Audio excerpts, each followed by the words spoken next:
A very warm welcome to Sunya IAS. Today I'm going to take a discussion around the importance of daily answer writing and mentorship program. And we will be learning the importance of answer writing in geography optional with the help of some of the topper scripts, some of the toppers who have already cleared the examination. They have written the answers on a daily basis once they were preparing for geography option. So today our perspective will be as follows. First of all, we will try to see some answers where there were certain mistakes. Students were facing challenges with respect to daily answer writing. And then we will go through some of the topper script and we will understand what modifications the toppers did in their answers and they could clear the examination with very good marks in geography option. And similarly, some of the previous students who have been writing in the daily answer writing and mentorship program benefited from daily answer writing and geography optional. Then we will go through their scripts, how they have improved gradually, and that is the way to pursue the geography optional. That is through daily answer writing and guided mentorship. So let's start the discussion. Now, first of all, my question to you is, haven't you worried how come somebody scores more than 280 plus, more than 300 plus marks in geography optional, whereas some students, they face difficulty to increase their geography optional marks, okay, more than 220, 230. How is that so that there is such a huge gap of marks between toppers and most of the students who appear in the mains examination? Now that is with respect to the first step is about the content learning. But how did toppers integrate that content into answers made all the difference? Let's learn these aspects and how you can work upon your answer writing as well. Because for me, UPSC Civil Services examination is not about pre, is not even about interview stage as such, but it is mostly around the mains, because mains give you a lot of scope in the other stages. So for example, in an interview, you are only appearing on that particular day. Okay. So hence, in the main stages, there are multiple papers and you have got a scope to improve very much. And prelims is mostly qualifying in nature. So even those toppers who have cleared the examination with flying colors, you must have seen, have secured very high marks in the mains examination, and especially in geography optional. So let's start to understand how did they strategize their preparation with daily answer writing, and similarly you can pursue that in your preparation. Let's start the discussion.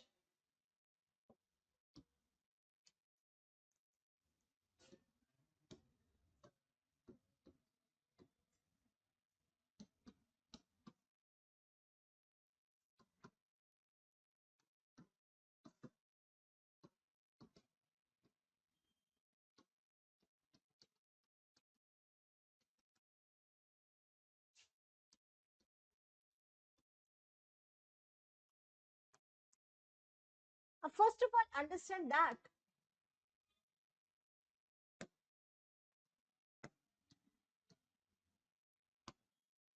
everybody will get the same sheets. Everybody will get the same space. It is how you utilize the space in the best possible manner.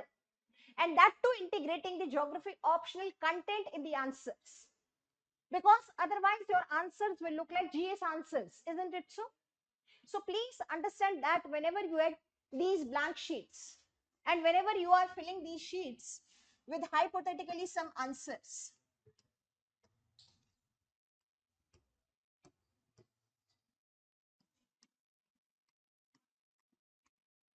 the first thing that comes to an examiner's mind is, once they will see your sheet, is how you have presented your answer. The first thing which comes to the mind of the examiner is your presentation of the answers. Answers should be presented in such a manner that it attracts the examiner to read further your answer. Otherwise, if your answer is just in form of some paragraphs, random structuring, random content integration, the examiner loses interest. So first of all, it is about presentation. Now here comes the question from students. Ma'am, should I focus on my handwriting or should I focus just on the aspect that it should be a neat answer? So my answer is you cannot work upon handwriting much. But if you're writing on a daily basis, then your handwriting automatically gets improved. We will see that in some samples. Otherwise, it should be more or less a neat answer rather than the best looking answer that you are aiming for. It should be a neat answer.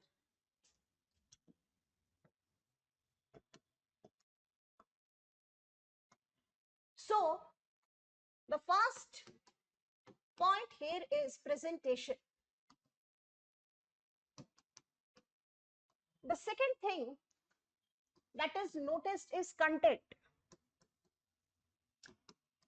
because after presentation, we will straightforward read the introduction.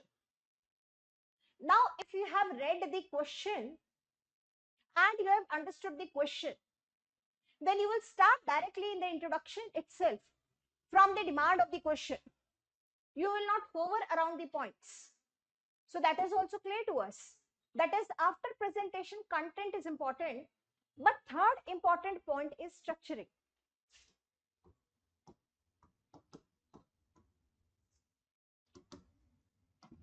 That is how the content is structured. The content should not be placed in a haphazard manner, in a random manner. Content should be properly structured and formulated as per the demand of the question. Otherwise, your content will look like a haphazard segregation. Okay. So in some places you have segregated some points from some topics and you have taken some points from another topic and you have integrated them in the answer. That's it. Now the examiner is not impressed because even though the content is there, but still it is lacking the demand of the question. So for example, if the question was,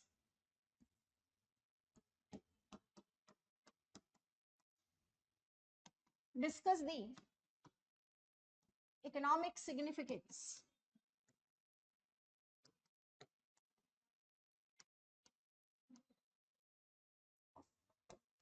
of alluvial soils of India,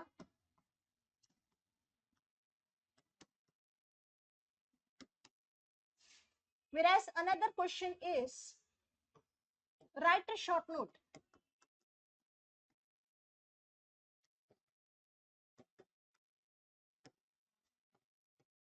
spatial distribution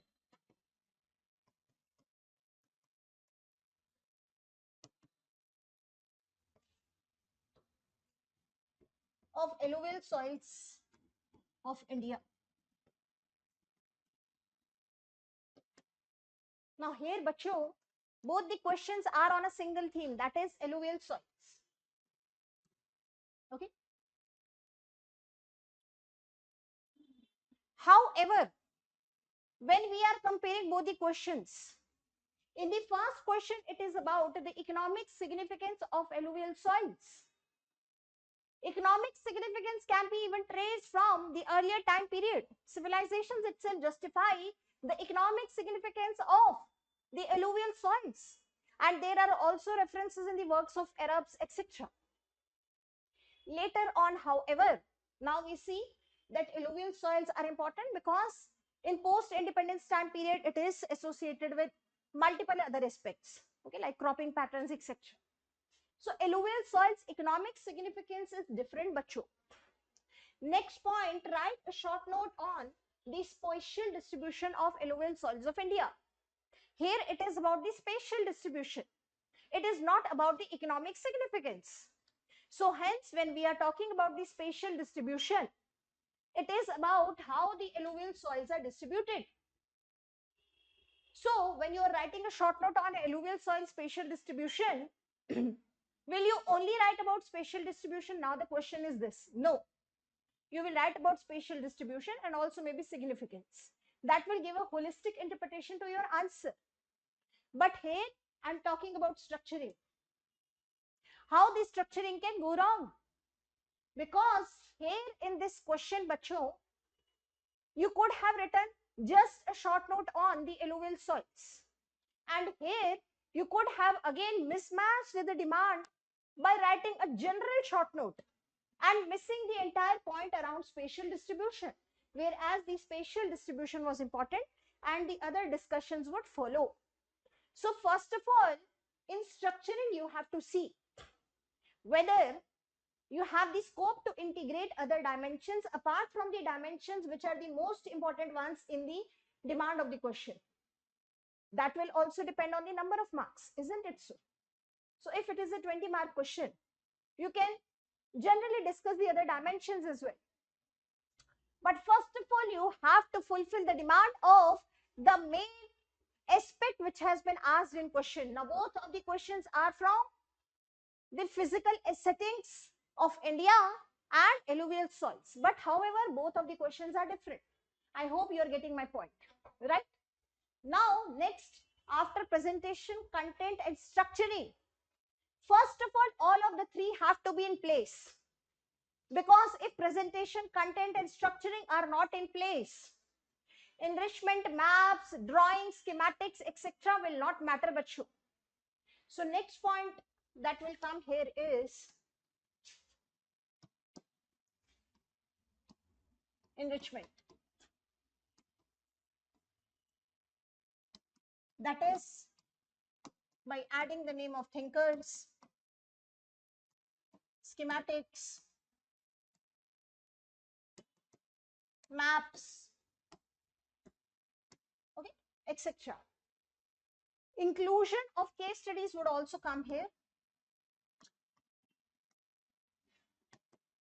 But believe me, all of them will make an impact only when you have written the entire answer as per the demand of question. If the content itself is missing and structuring is missing, then probably these aspects will not matter. That is why some of the students, they say, ma'am, although I have written on all these points, although I have covered the content, but I've also drawn maps, schematics, etc. I didn't get good marks. The reason for that primarily lies in the fact that all of this was not in accordance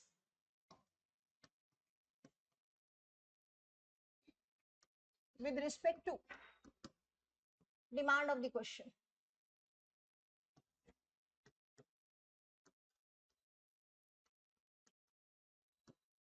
If all of this is in respect to demand of the question, you are going to get higher marks. That is what makes all the difference. So first of all, presentation, okay, content, structuring, and after that all of this will matter. But that along with enrichment has to fall in lines with the demand of the question. Please do not just integrate maps for the sake of integrating maps. It will make hardly any difference. It is not going to make any difference, believe me. Now, let's start the discussion around some questions and the answers written on them. Okay. Now, see, this first answer is being discussed from the perspective. That is, I want you to learn what mistakes students can do while writing answers and how toppers have improved over it, which we will discuss in the topper script. So the first question was, information and communication has boosted the development across different regions of India. Critically analyze. Okay. Now, I think this question can be related with, first of all, let's try to identify the theme. Can we say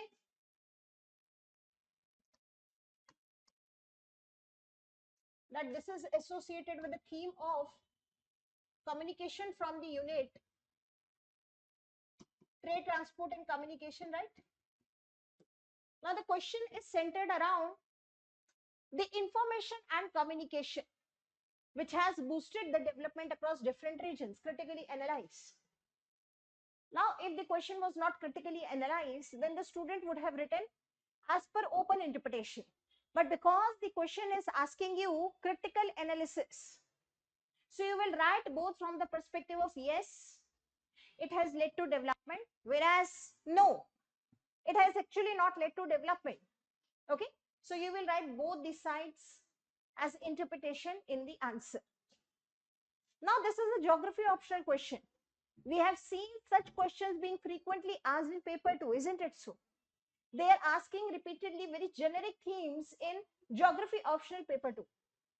Now, in such questions, students are trapped. Ma'am, how could we have attempted such a question? And then they make mistakes because they didn't do the daily answer writing.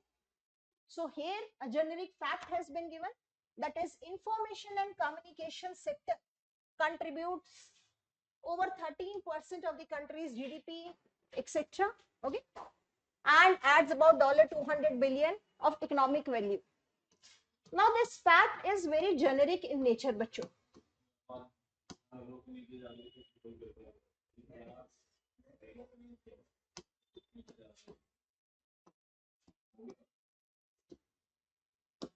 This is suitable for GS answers, but it is not suitable for geography optional. So hence similar comment has been given. Now, major information communication centers India map: Delhi, Gurugram, Surat, Gift City, etc. Now my question is, why such fact-based map has been given here?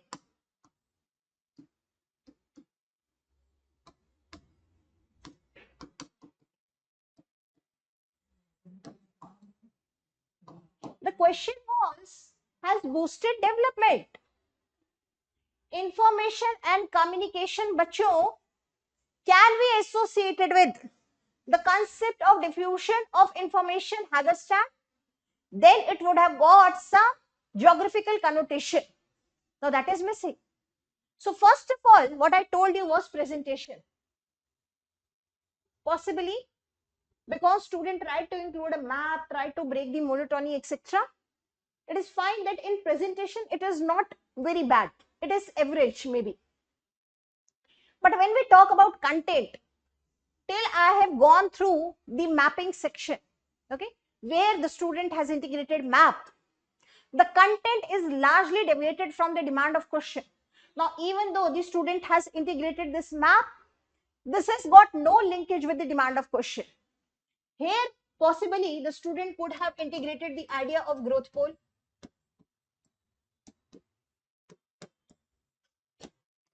growth centers,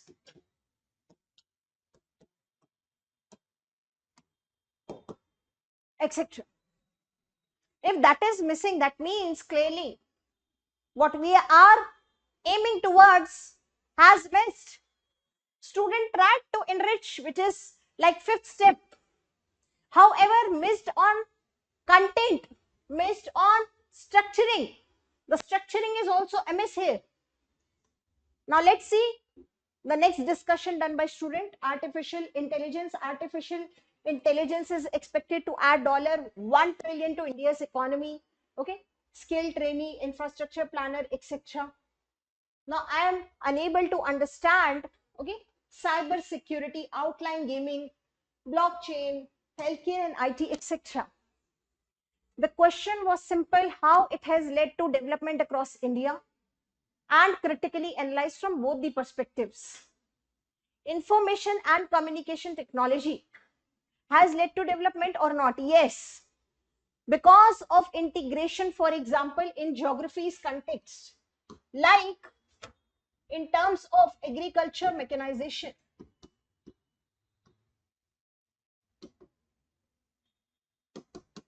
For example, smart urban transportation.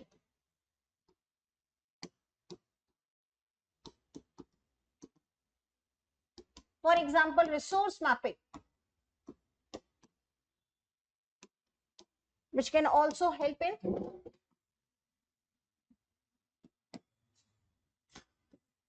resource distribution equitably.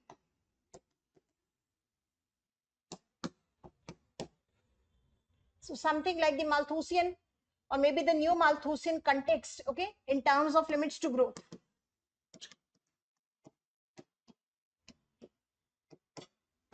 In terms of diffusion of technology.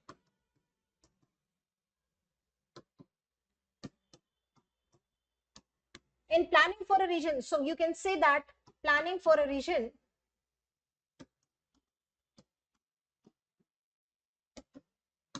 on the planning principles of sustainable development. Okay, so this is planning for a region, integrating the planning principles concept. Okay, so this is also an idea which we can use for planning of city region. And on the contrary, there are also some issues because the diffusion of technology has not been equitable. Okay, it has been differential, so which has led to the challenges of development. For example, the growth is concentrated only around one node, so in form of backwash. In terms of the development of poles, which have a very strong cumulative position, whereas the hinterland has remained relatively underdeveloped. Now that would have given the answer a geographical perspective and a good structuring along with content. Here, neither the content is properly presented nor the content is structured. Okay, and forget about enrichment. Enrichment is completely missing here. Okay, and as you see, some generic terms, that is Bharat at 2050, etc., some terms which have been used which are very generic in nature. So this answer's interpretation has become like a GS answer, and that too also missing the demand of question. Even in GS answers, you cannot write such answers. Your answer should be such that they stick to the demand of the question. So this is not a proper answer.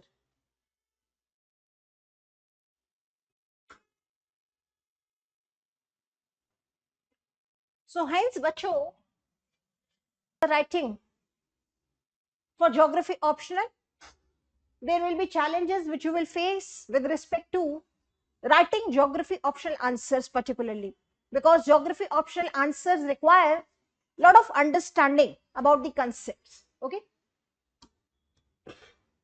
next, this is how the student has been given the daily feedback with respect to the daily answer writing program.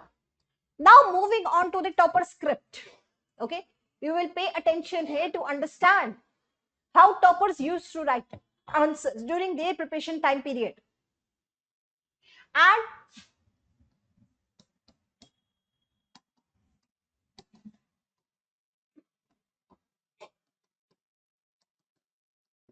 how they have increased their marks tremendously, and that is why they were able to clear the examination with very good marks in geography option, like Anjali.S CSC 21, rank 44.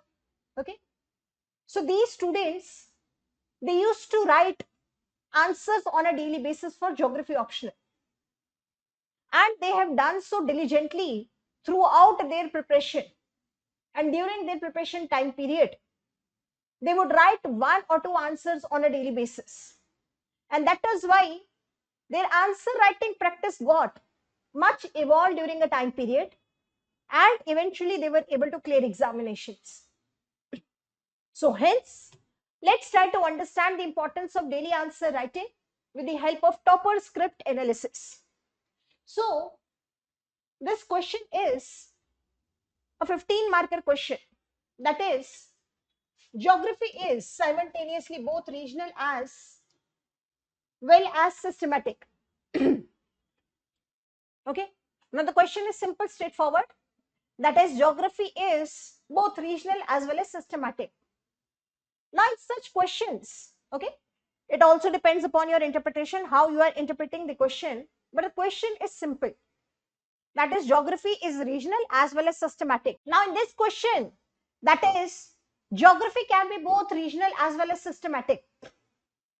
Now you have to interpret the question right, Bachu, because the question is saying itself that geography is both regional and systematic.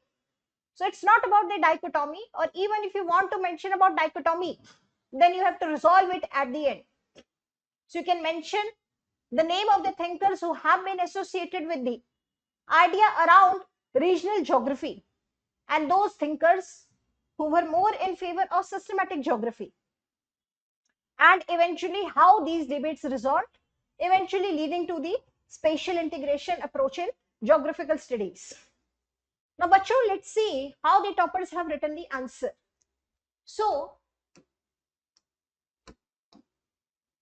in the introduction,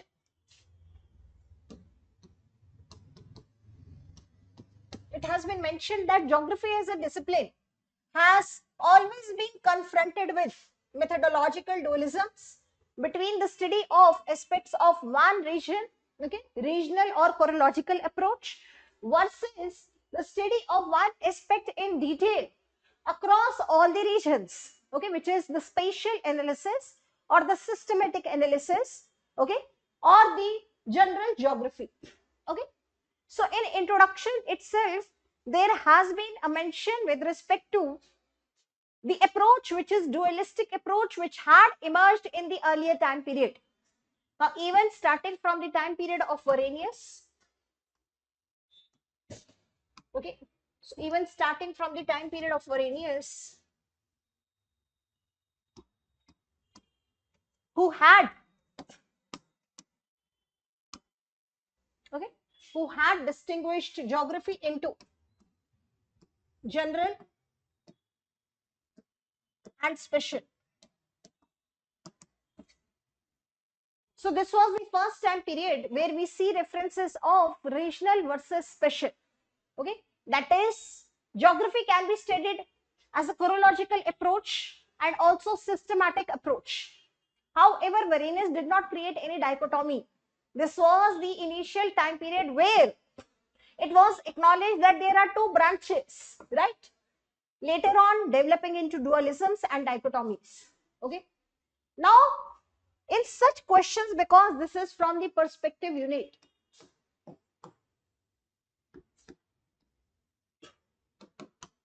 the student has also shown a diagram, and in the diagram itself it has been shown that is across the regions, that is Africa, Asia, Europe, etc.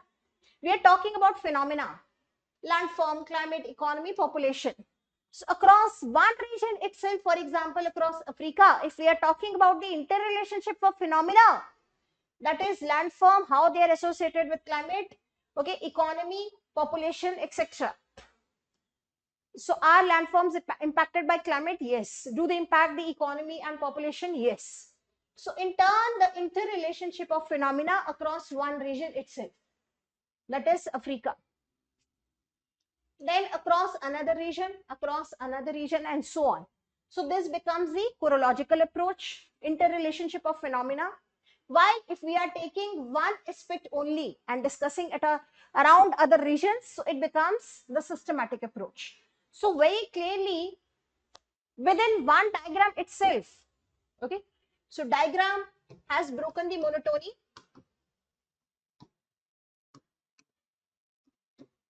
Diagram is in lines with the content of the question itself, and it enhances definitely the presentation because it somehow breaks the monotony, right? And an easier way to explain the examiner, see, I know what is regional versus systematic approach. Next, taking the discussion forward, divide the answer into two parts: geography as regional, that is the study of interrelationship of phenomena. So regional approach. You can also start from, let's say, Strabo, etc. Okay. Now let's see what the student has written. So geography is regional because it lays emphasis on the description and elucidation of individual phenomenal attributes in each region because they are unique. So I hope you remember the Hartshorne-Schoffer debates. So as per Hartshorne, the regional approach in geography, okay, why it is being pursued? Because geography studies the unique phenomena, okay, and hence because of the subject matter of geography itself, okay, it is necessary that we pursue the regional approach, okay. So unique attributes, okay, this approach was essentially that of Ritter, who believes in the study of wholeness of things across regions. Ratzel focus on the regional aspect in the concept of Lebensraum. Now we know the idea of Lebensraum, that is living space, which was later on also taken up, okay, in geopolitics. So now see how carefully the linkages have been made. Next, the idea of Vidal, okay, and Hettner, okay. So this ideographic approach has been visible in different thinkers' works, and they have been carefully integrated in this particular paragraph. So in such a question, it was not necessary that you have to write the answer in bullet points. You could have written separate paragraphs for separate discussions, because each of these ideas, they are chronologically arranged. And once you discuss the idea of Ratzel, you can subsequently discuss the idea of Vidal and so on. Now the idea of Vidal itself, that is space, okay.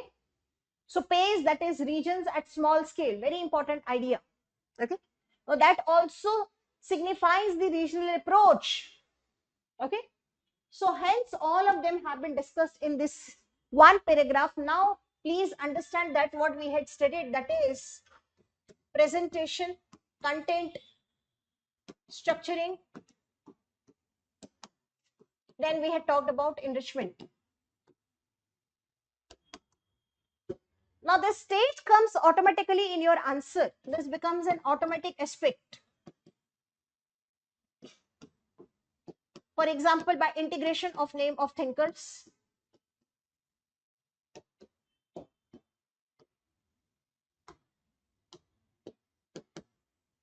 which has come very automatic in this answer. It is not looking like it is something which has been done in an overdone manner.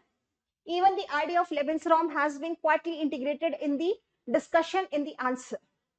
I hope this is clear to you.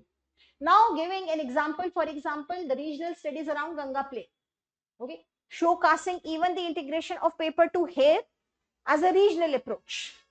Very important, because hardly few students will do such interlinkages. But because you have interlinked paper 2 with paper 1 here in the discussion of perspectives, you will definitely get some additional marks here. Next, the discussion around geography as systematic geography. So systematic approach. Now let's read what the student has written. Okay. So geography is systematic in sense that it attempts to study few aspects of human environment on population over the entire region of the world.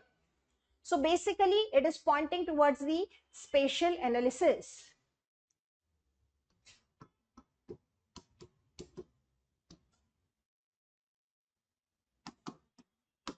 Okay.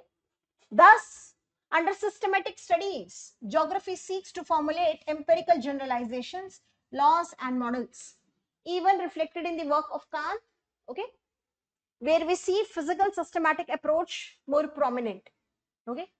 So when we are talking about Kant and Humboldt, okay, so Humboldt basically you can say more in favor towards the physical aspect in geography, okay, as compared to Ritter, okay, whose approach was more regional. So this is the evolution of the concept where you can discuss another example. For example, studying the fertility rates across the world. So this is an example of spatial analysis. So see, two maps have been integrated in an answer where students will struggle to even remember the name of thinkers. How you develop this particular flow.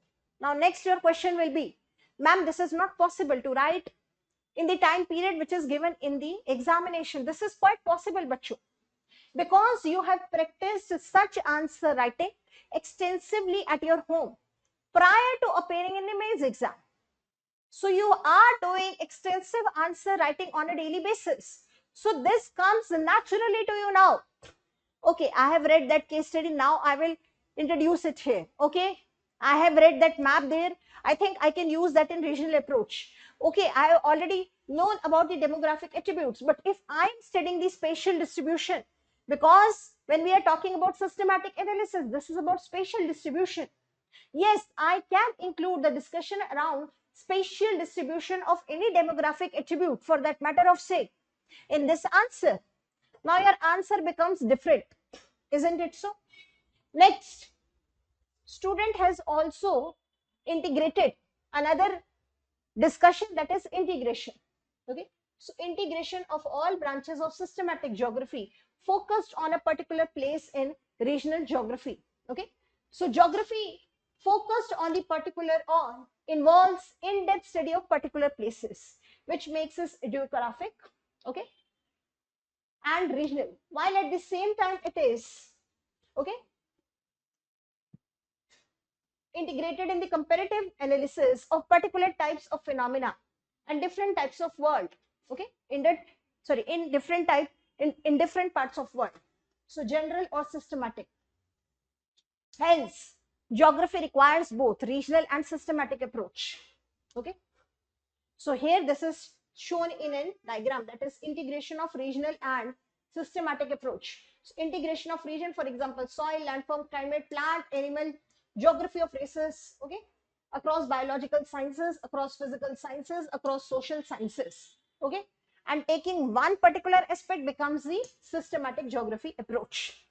Now towards the conclusion, okay, so here the reference of Varenius has been made, and it has been concluded that with respect to regional and the general geography, there is no dichotomy as such. However, there are integrations now. Geography is both regional and systematic. Okay, as later the dichotomy was resolved. Here, yes, you could have also used the Hartshorne-Schoffer debates, and after the debates were resolved, there emerged another phase. Okay, the paradigm of quantitative revolution.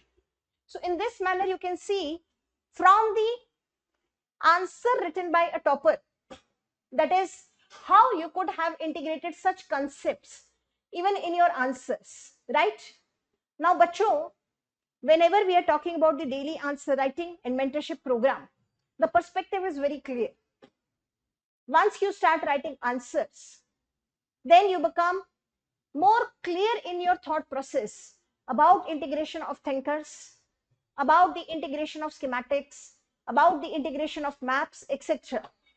Let's try to understand that with another example. Okay. So for example, here the question is a simpler one. Okay. From the theme of migration, discuss the trends of global migration in recent times. Now see, when we are talking about migration, although the question was about trends, but since this is a 20 marker question, is it possible that you will write the entire answer only on trends? It is quite not possible. So here you have to be intelligent. Let's see what answer the toppers have written. Okay. Every seventh person in the world is a migrant. The world has estimated 244 million international migrants and 763 internal migrants, thus making migration a truly global phenomena. Some statistics which are justified. So if you have to justify migration, you can show that with the help of some statistic. So you was of some statistic. Migration continues to be an urban affair, although, okay, that is one important trend. Urban in sense that yes, from rural to urban, it continues across multiple places which are in early stages of the socio-economic transition. Whereas in later stages, it becomes urban to urban also. So urban to suburban. Trend 2, global migrant population is increasing. Okay. So global migrant population is increasing. Okay. But stable migrant flows. Okay. So stable migrant flows, there is a certain pattern. Yes, the global migrant population is also increasing. Trend 3, forced displacement due to conflicts is also surging. So we have seen a lot of displacements in the past 1 decade, okay, around Syria, Lebanon, etc., and especially in the neighborhood of even India, which leads to forced displacement, which becomes one of the push factor, okay, as per Lee. Disaster and climate, very important, and now also COVID has resulted into a lot of out migrations, okay. Next, migration continues to be an urban affair.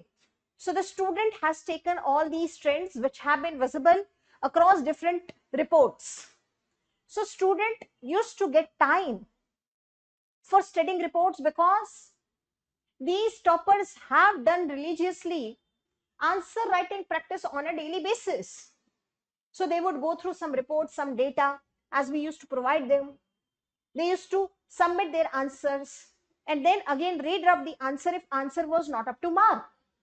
This has been the similar pattern throughout the year. That is why there is such a thought clarity in their answers. So first trend, which is urban, okay. So can we say this is also associated with Zelensky, okay. So for example, rural to urban migration, which is earlier stages of Zelensky, whereas urban to urban migration, this is associated with later stages of Zelensky. And urban to rural migration, okay, which is with respect to suburban migration, counter migration also start, which are even in later stages of Zelensky, okay, in more later stages of Zelensky. So some examples with the help of diagrams have been shown.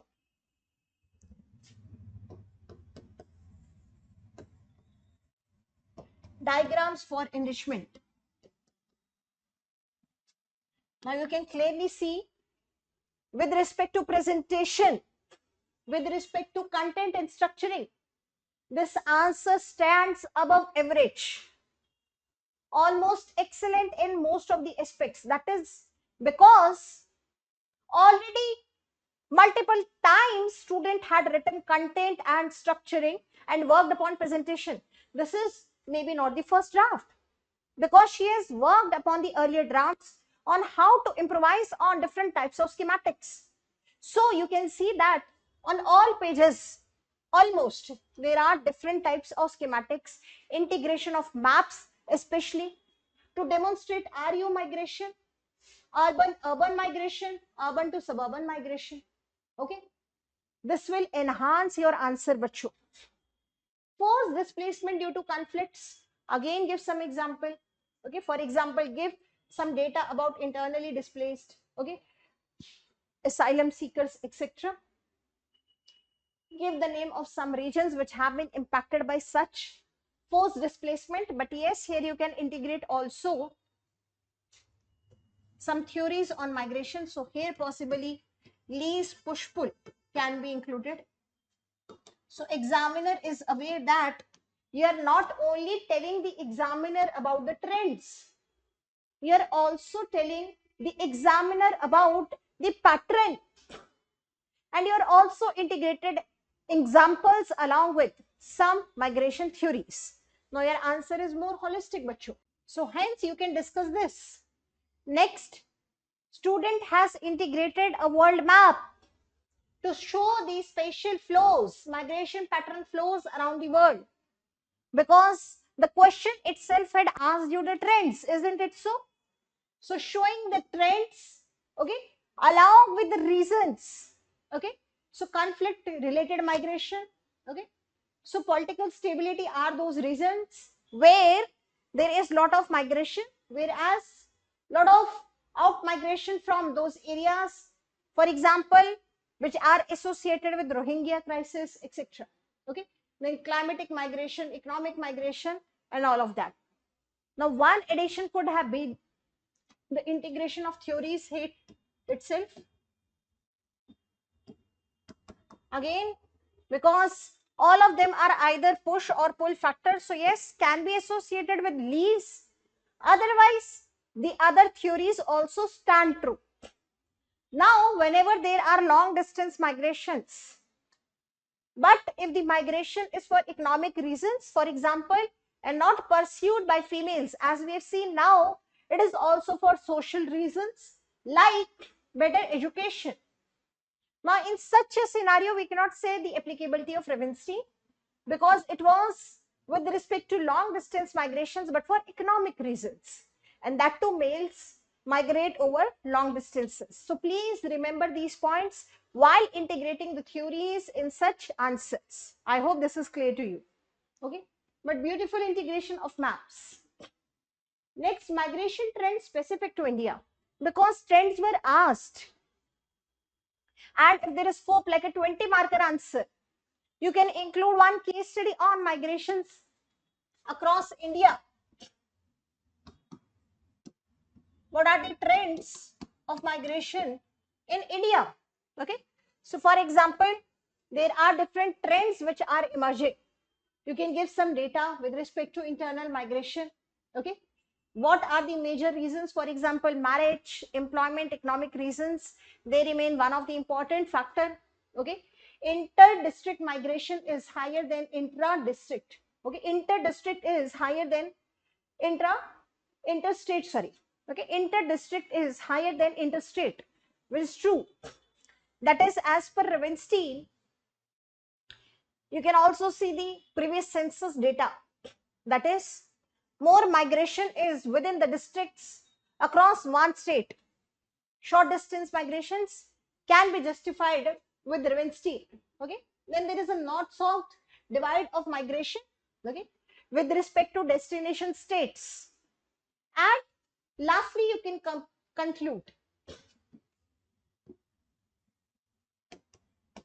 that is, migration is a reality, but it also comes with its own set of problems and challenges. Migration is something which has happened from historical time periods. You can quote age of voyages, etc., continuing even in the contemporary times. Okay. However, very important, you can include one point of perception. So I hope you remember the behavioral persuasion approach in geography, and in that, one important contribution under behavioral geography, okay, that was done by Gilbert White and Walpert. So Walpert had studied also the migration patterns, and he was of the purview that migration may not necessarily follow the distance decay function. Migration can also be influenced by perceptions. Okay. So you can include behavioral geography, Walpert discussion on migration perception here itself. Okay. And lastly, if some of the initiatives have been taken with respect to, let's say, forced displacement, etc., you can include that. But for inclusion of geographical concepts to enrich your answer, you can include some discussions around behavioral geography. Now, from the topper's answer, what is clear to us? It is very clear to us that those students who have secured ranks, they have done answer writing regularly and on a daily basis, and they have integrated those comments which were given to them as a review and feedback. They used to incorporate them on a daily basis as a feedback and modify their answers and write them again, and then would submit their final drafts. And in this manner, they continued answer writing throughout the year. That is the perspective of daily answer writing and mentorship program.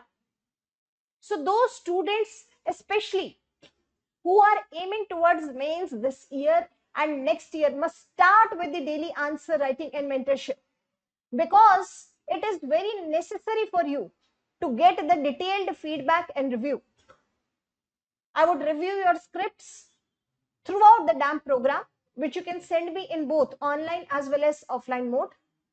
And students can come to the center and submit their answers and discuss with me their answers. So I will give you a detailed feedback.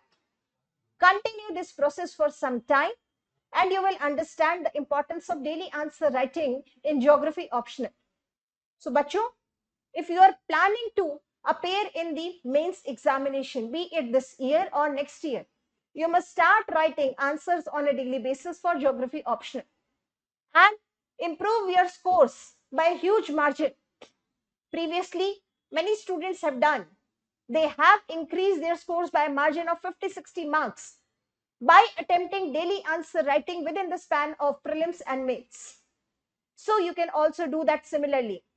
If you are planning to join the daily answer writing program, you can also click on the link given in the description box. This is all with respect to the analysis of topper script. If you still have any doubt, then you can contact at the official center with respect to the personalized query forms and get your queries resolved with respect to the daily answer writing for geography option. This is all for today's video. Thank you.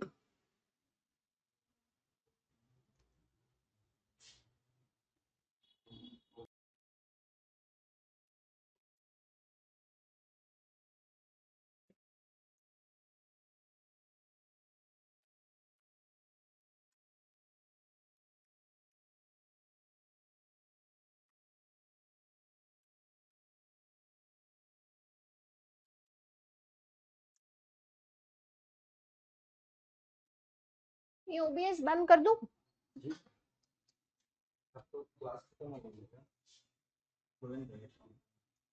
नहीं, ये rename नहीं हो रहा ना, ये rename क्यों नहीं हो रहा? रीनेम नहीं हो रहा ये बोल रहा है कि VLC में खुला हुआ है, VLC में तो खुला ही नहीं हुआ ये, देखो कहीं खुला ही नहीं हुआ।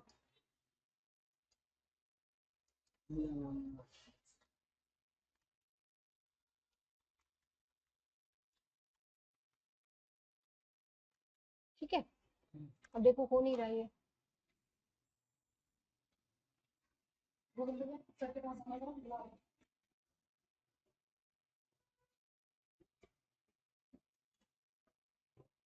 ये OBS में आपका कुछ और चल रहा है या मेरी चल रही थी?